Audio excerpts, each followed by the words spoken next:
여러분 안녕히 주무셨습니까? 참 좋은 아침입니다. 오늘 1월 15일 월요일 말씀으로 드리는 오늘의 번제 함께 합니다. 시편 99편 말씀 1절부터 3절까지만 같이 읽겠습니다. 시작. 여호와께서 다스리시니 만민이 떨 것이요 여호와께서 그룹 사이에 좌정하시니 땅이 흔들릴 것이로다. 시온에 계시는 여호와는 위대하시고 모든 민족보다 높으시도다. 주의 크고 두려운 이름을 찬송할지니 그는 거룩하심이로다. 오늘 이 시편 99편 말씀 중심으로 돈은 돈이 거룩은 거룩이 번다 라는 제목의 하나님 말씀 증거합니다. 돈은 돈이 거룩은 거룩이 번다.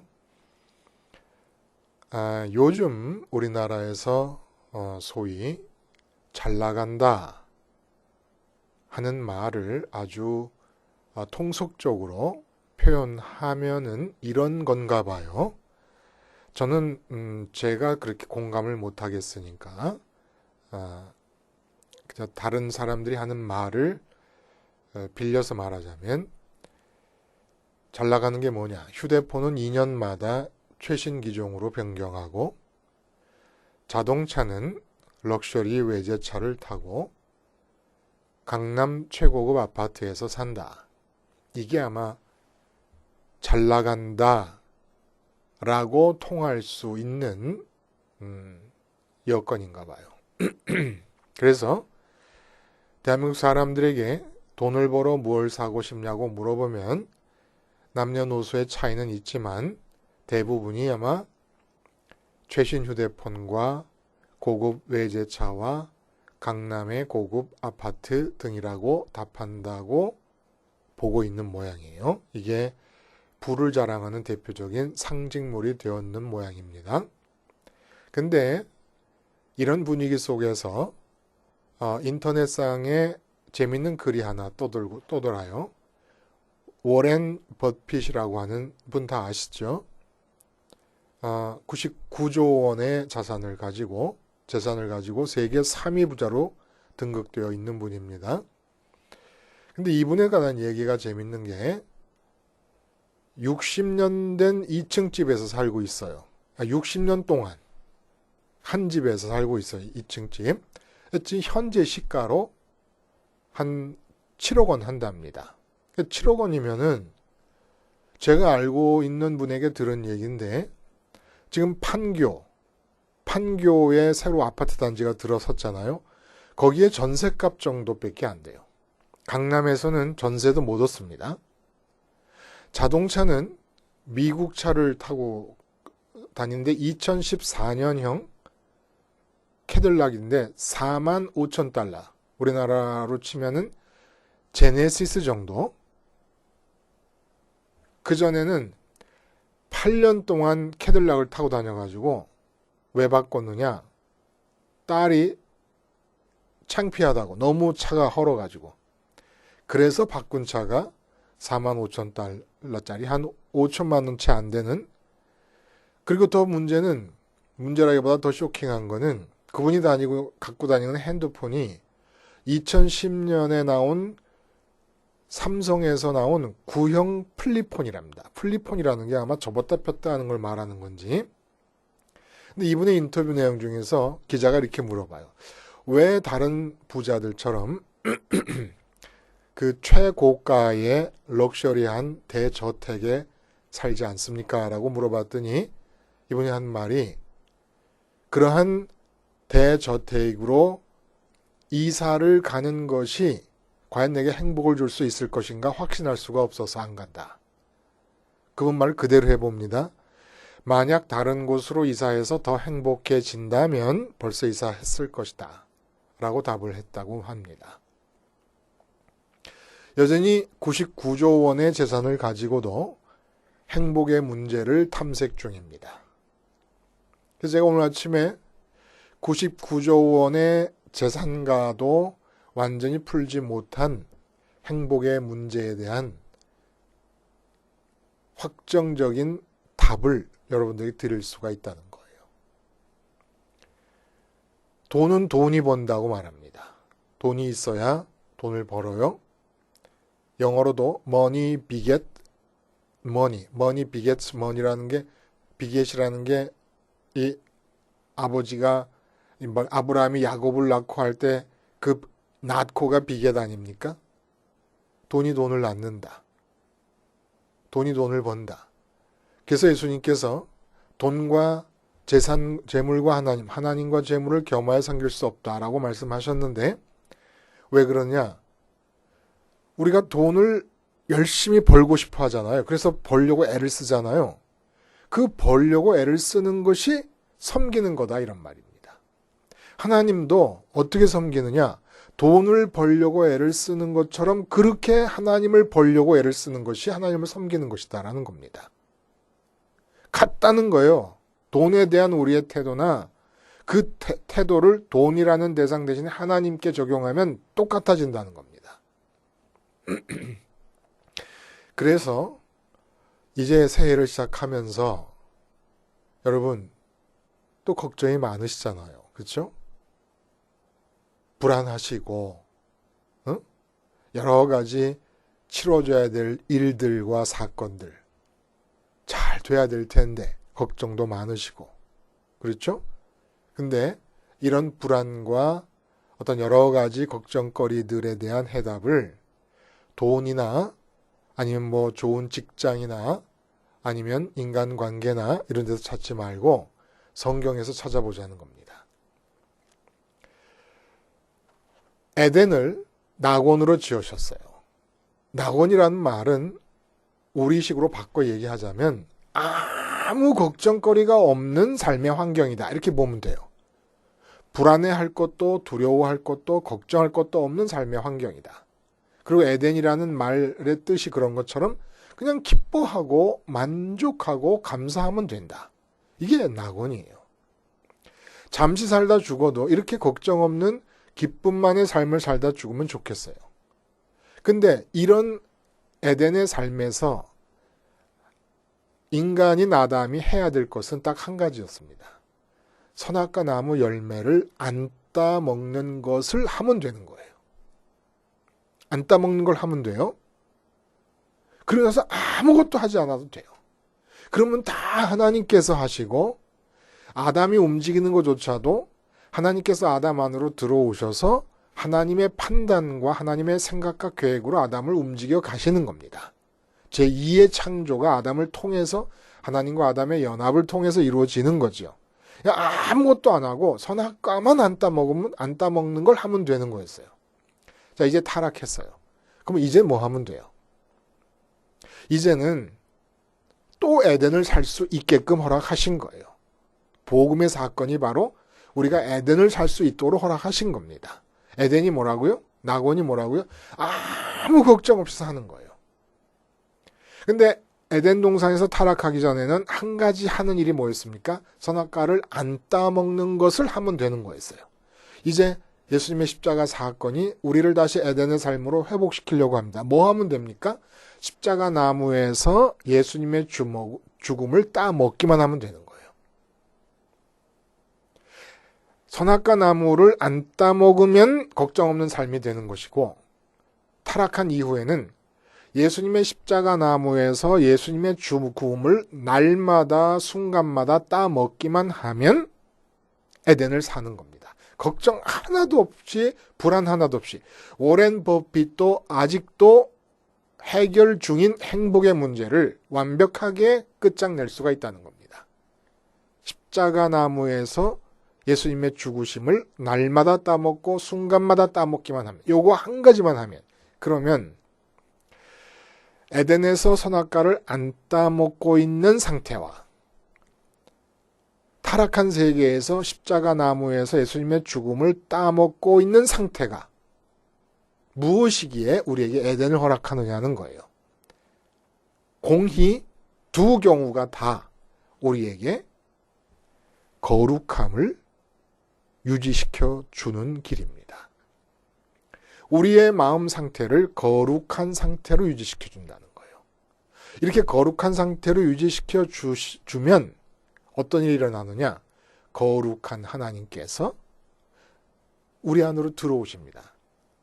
그러니까 우리 지난주 마지막 금요일 날 십자가의 죽음을 확인사살하자라는 말씀을 드리면서 내 삶에 대해서 내가 주인 노릇하고 책임지고 걱정 근심하던 차원에서 이제 십자가에서 죽음으로써 주인됨에 대한, 삶에 대해 주인됨에 대한 죽음은 어떻게 확인사살을 하냐? 감사함으로 확인사살을 하자 그랬습니다. 그리고 하나님의 공평하심의 문제와 연관지어서 어떻게 확인사살을 하냐? 하나님께서 내 마음을 하나님 사이즈의 공백이 있게끔 만드셨습니다. 그러므로 하나님을 모셔드려야 되니까 하나님을 추구해야 된다 그랬어요. 그렇죠? 하나님을 추구하는 것이 이 세상에서 기쁨거리와 만족거리를 찾아서 마음을 채우려고 했던 나의 죽음, 십자가에서의 그러한 나의 죽음을 확인사살하는 것이다. 그러면 하나님을 어떻게 추구할 것이냐? 하나님 추구하는 길은 하나님 부르면서 하나님을 향하여 돌진한다고 되는 게 아닙니다. 돌진할 수도 없고 이미 하나님은 우리가 태어나기도 전에 내가 태어나면 내 안으로 들어오시려고 부릉부릉부릉 마치 투사를 향해서 달려드는 투처럼 앞발을 뒤로 막 흙을 파면서 달려갈 기세를 보이는 것 같은 그런 심정으로 우리 안으로 들어오실 기세가 되어 있으시니까 문제는 우리가 하나님이 들어오실 수 있는 여건을 조성해 드리면 된다는 거예요. 하나님이 들어오실 수 있는 여건이 뭡니까? 우리 마음이 거룩함 상태가 되기만 하면 된다는 겁니다. 하나님을 벌어야 돼요. 돈을 벌듯이 재산을 벌듯이 하나님을 벌어야 되고 재산을 모으듯이 하나님을 모아야 되는데 어떻게 하나님을 추구하고 하나님을 모으느냐? 하나님을 향하여 하나님하고 돌진한다고 되는 게 아니라 우리 마음이 거룩해지기만 하면 하나님께서 우리 안에 들어오시는데 왜 그렇습니까? 레위기 19장 1절에 여호와께서 모세에게 말씀하여 이르시되 너는 이스라엘 자손에 온 회중에게 말하여 이르되 너희는 거룩하라. 이는 나 여호와 너희 하나님이 거룩함이니라. 하나님이 거룩하신 분이기 때문에 우리 마음의 공백이 거룩한 상태로 유지만 되면 하나님은 투사를 향해 달려드는 투처럼 그렇게 우리 안으로 들어오신다는 겁니다. 이 하나님 추구하고 하나님을 벌고 하나님을 가질 수 있는 비결이라는 거예요. 그래서 하나님이 우리 인간과 관계하실 때 인간에게 드러내시는 하나님의 가장 최우선적인 속성이 바로 거룩함이에요. 왜냐하면 인간과 하나님이 연합하는 것을 목적으로 하나님은 인간을 창조하셨기 때문에 인간이 하나님을 받아들이고 하나님 안에 인간이 받아들여지기 위해서는 하나님의 거룩하신과 같은 거룩함이 인간에게 쌍방에 서로 성립하지 않으면 관계가 성립이 안 된다는 거예요. 그래서 히브리서 12장에 뭐라 그랬습니까? 14절에 모든 사람과 더불어 화평하라. 그리고 거룩함을 따르라. 이 거룩함이 없이는 아무도 주를 보지 못하리라. 우리 속에 거룩함이 없으면 주를 못 본다는 거예요. 응? 주를 못 보면 우리가 믿음으로 구원 얻는다 그러지만 결국 믿음으로 구원 얻었다고 하는데 거룩함이 없어서 주를 못 보는데 그게 구원을 얻은 겁니까? 그러니까 믿음으로 구원을 얻는다 할 때 믿음이 뭐냐? 믿음이란 무엇이냐? 나를 거룩하게 해주는 겁니다. 쉽게 말하면. 그러니까 내가 거룩하면 구원을 얻는다. 이렇게 말씀하면 돼요. 왜냐하면 구원이라는 게 하나님과 관계 안에 들어가는 것이고 하나님을 되찾는 것이고 하나님을 가지는 것이고 하나님과 연합하는 것이니까. 그게 구원 아닙니까? 그러니까 믿음으로 구원 얻는다는 얘기는 다른 말로 하면 거룩하면 구원을 받는다. 믿음은 곧 무엇이냐? 내가 거룩하게 되는 것이다. 근데 믿는다고 하는데도 거룩하지 않으면 주를 보지 못한다 그래요. 거룩함이 없으면 주를 못 본다. 자, 그래서 오늘 본문의 말씀이 이 거룩함에 대한 얘기를 하고 있는데 3절과 우리가 읽은 것은 3절까지 뿐이에요. 그리고 4절과 9절에서 후렴기처럼 하나님은 거룩하십니다라는 얘기가 반복돼서 나타납니다. 이 전체 내용은 도대체 뭐냐 하면은 신의 마음이 거룩함이 크나큰 부담으로 느껴지고 있는 상태를 노래하고 있습니다. 하나님을 관계한다는 것, 여호와 하나님, 전능하셔서 천지를 창조하신 그 하나님을 내가 개인적으로 관계한다는 것이 무엇인가에 대해서 비로소 눈이 뜬 거예요. 그냥 말로만 듣고 조상들이 믿었다 그리고 예배 시간에 와가지고 성전에서 예배도 드리고 했습니다마는 모르고 있었다가 진짜 자기 자신이 하나님과 관계를 맺고 내가 하나님을 가지고 하나님이 나를 가진다는 것, 하나님이 나의 하나님이 되시고 내가 하나님의 백성이 돼 하나님의 자녀가 된다는 것이 무엇인가를 눈에 대해서 무엇인가에 대해 눈을 뜬 겁니다. 깨닫게 된 거예요. 그리고 마음에 부담이 가득해버린 거예요. 어떤 부담이? 하나님은 거룩하신 분인데 어떻게 내가 그분과 관계를 맺을 수 있을 것인가라는 질문을 지금 하고 있는 겁니다. 그래서 1절에는 만 백성을 통치하시는 하나님이 거룩하시다 해서 땅이 진동하고 떤다라는 말씀을 하고 계시잖아요. 그리고 두 번째는 선민의 하나님으로 범위를 좁힙니다. 그리고 세 번째 단락에서는 모세와 아론과 사무엘이 등장을 합니다. 그러니까 이들 같이 특별한 사람들은 거룩하신 하나님과 개인적으로 관계를 맺었었다 이겁니다.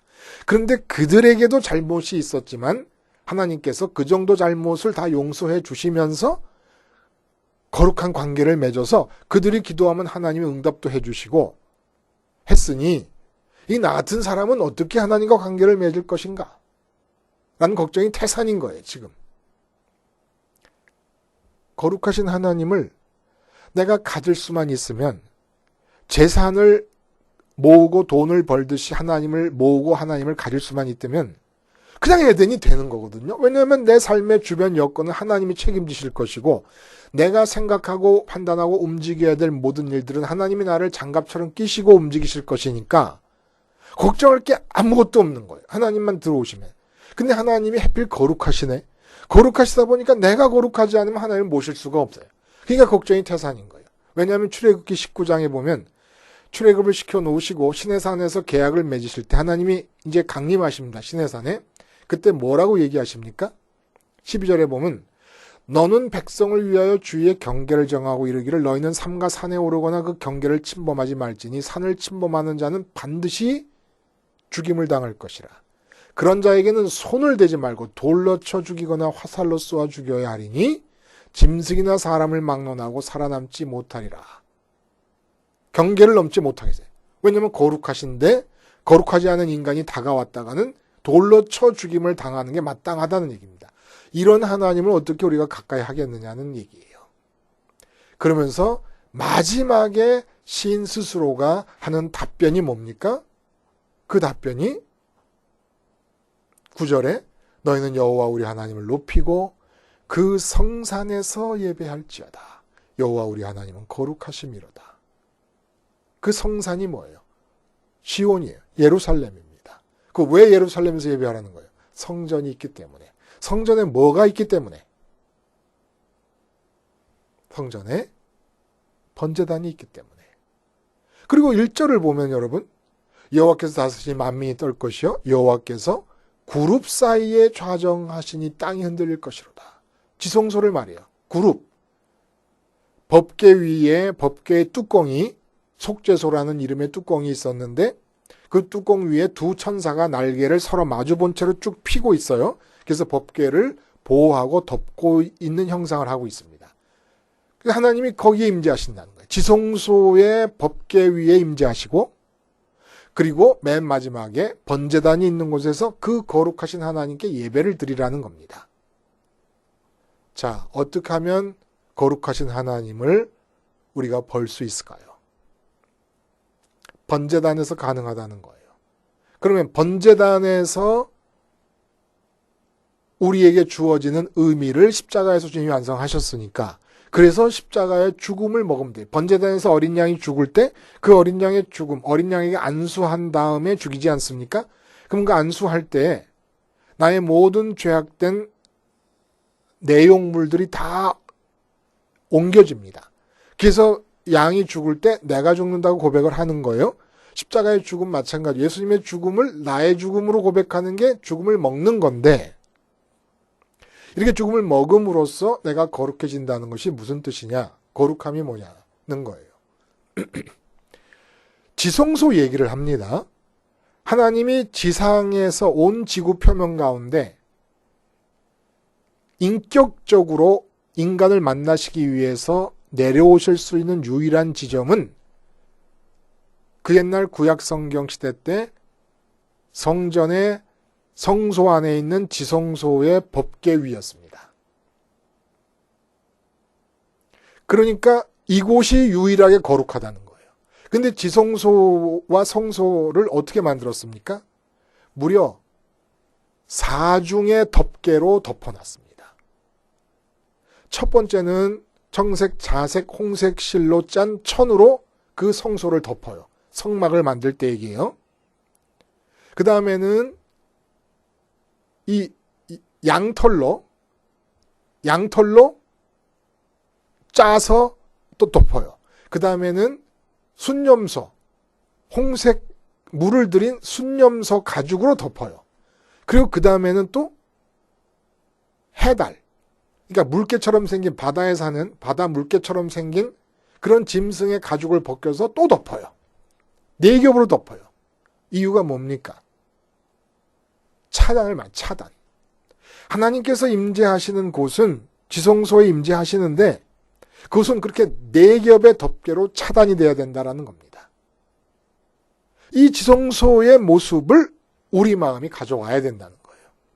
4겹의 덮개로 덮인 듯이 차단돼. 그래서 이 세상 바깥의 소리나 세상 바깥에 들리는 소문이나 무슨 빛이나 이런 게 아무것도 들어오지 못하고 1년에 한 번씩 밖에 못 들어가요. 근데 주님의 십자가로 휘장이 찢어졌다는 얘기는 무슨 얘기입니까? 그것은 그 지성소의 거룩함이 사라졌다는 뜻이 아니고 그 지성소의 거룩함이 모든 인간 한 사람 한 사람에게 다 보편적인 거룩함으로 될 수 있는 길이 열렸다는 겁니다. 그래서 거룩함이라는 건 그 원어의 뜻이 분리한다, 칼로 잘라낸다, 구분한다 이런 뜻이에요. 우리 마음이 어떻게 돼 거룩한 겁니까? 이 세상으로부터 지성소가 격리되었던 것처럼 격리되어야 된다는 겁니다. 그렇게 격리될 수 있으면 거룩하신 하나님께서 우리 마음 안으로 들어오신다는 거예요. 그럼 어떻게 해야 되느냐? 우리 하나님 사이즈로 비어있는 마음 속에 거룩하신 하나님을 모셔드리려면 이 마음이 세상으로부터 완전히 차단되어야 되는데 세상이 들어오게 되면 어떻게 돼요? 내가 돈을 의식해서 돈을 벌어들이려고 그런다 그러면 그게 뭐라고요? 예를 자주 든 것처럼 하얗게 이쁜 실크 브라우스를 입고 브라우스 앞자락을 이렇게 앞으로 펴내갖고 국물이 뚝뚝 떨어지는 맛있게 잘 익은 김장김치 한 포기를 담는 것과 똑같다는 거예요. 실크 브라우스도 하얗고 깨끗하고 김치도 입에 들어가는 깨끗한 거지만 붙으면 더러움이 발생한다 그랬어요. 우리 인간의 마음은 하나님 사이즈로 만들어졌다는 하나님이 들어오셔야 될 자리였다는 거예요. 그러니까 있어야 될 것이 있어야 될 곳에 있는 것이 청결이라고 그러지 않았습니까? 이 청결이 거룩함의 핵심 내용이에요. 우리 마음이 청결한 상태로 유지되는 게 거룩함이라는 겁니다.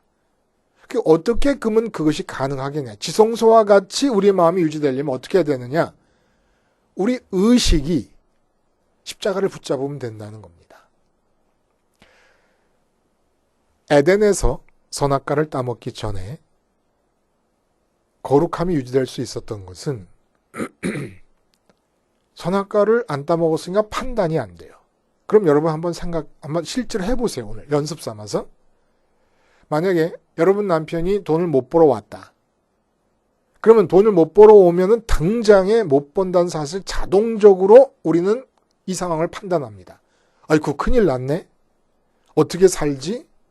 어떻게 달달이 들어가는 돈을 붓지? 이런 모든 판단들이 자동적으로 돌아가면서 이미 내 마음 안으로 이 상황을 다 받아들여 버립니다. 이 거룩하지 않은 거예요. 근데 아담처럼, 타락하기 전에 아담처럼 판단을 안 해요. 돈을 못 벌어왔다. 500만 원을 벌어와야 제대로 돌아가는데, 겨우 본전치기로 돌아가는데 300만 원밖에 못 벌어왔어. 200만 원 적자예요. 이 상황을 판단을 안 하는 거예요. 나쁘다 좋다 판단을 지금 한번 안 해보세요. 하지 말아보세요. 그러면 그 상황이 눈으로 보이고 귀에 들리고 손에 잡히는데도 불구하고 내 마음 안으로 들어오질 않습니다. 그거 희한한 거예요. 어떤 상황이든지 간에 뉴스를 보면서도 어이쿠 저 얼마나 힘들까라고 하는 건 마음에 받아들인 거예요. 왜냐하면 판단이 섰기 때문에. 판단이 작동했기 때문에. 판단이 작동하면 안으로 들어옵니다. 눈으로 보고 귀로 듣고 손으로 만지는 상황과 대상들이 마음 안으로 들어옵니다. 그러면은 지성소에 내 사중에 덮개로 덮여있는 격리 상태가 깨어져 나가는 거예요. 그러면 하나님이 임재하실 수가 없어요. 하나님이 임재만 하시면 내가 판단하지 않아서 내 안으로 들어오지 않고 있는 내가 보고 있고 내가 듣고 있고 내가 만지고 있는 것들에 대해서 하나님이 관여하실 거거든요. 하나님이 들어오시면. 근데 내가 판단을 해버리고 받아들여요. 그러니까 하나님처럼 돼버린 거예요. 이 세상에 내 주변을 에워싸고 있는 모든 상황과 여건들은 하나님의 일이에요. 근데 우리가 하나님처럼 돼서 그걸 내가 해결하겠다고 하니까 99조 원을 갖고 온 워렌 버핏이 아직도 행복의 문제를 궁극적으로 답을 얻지 못하고 있는 거예요. 대단한 지혜로운 분인데도 불구하고 아직도 답을 못 얻고 있어요. 자, 어떻게 해야 우리 마음이 거룩해집니까? 우리 의식이 깨어나서부터 잠잘 때까지 십자가에 꽂혀 있는 거예요. 예수님의 십자가에서의 죽음을 계속 먹는 겁니다. 예수님의 죽음을 호흡하는 거예요. 예수님의 죽음을 계속 공기 마시듯이 마시는 거예요. 내가 십자가에서 죽었다고 하는 것이 어떤 상황을 대하든 어떤 사람을 만나든 어떤 대상과 만나든 첫 번째 현실인 것을 기억하는 겁니다. 사람을 만나도 내가 십자가에서 죽었다 해서 예수님의 죽음을 먹는 거죠. 이게 첫 번째 현실이에요. 어떤 문제가 내 몸에 건강에 문제가 생겨도 이 건강에 문제 생긴 것보다 더 우선적인 현실은 십자가에서 내가 예수님과 함께 죽었다. 그러니까 건강에 이상이 생긴 몸에 대해서도 죽은 거. 이게 첫 번째 현실이에요. 건강보다도 우선적인 현실이라는 겁니다.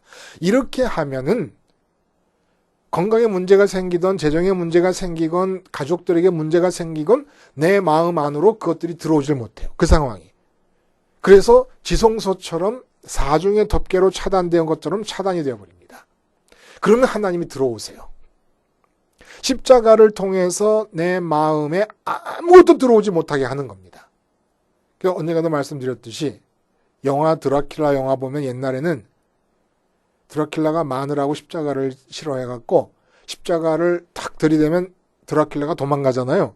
근데 이 세상에서 내 눈앞에 나타나고 내 귀에 들리는 모든 사람, 사건, 사물이 다 드라큘라라고 생각을 하세요.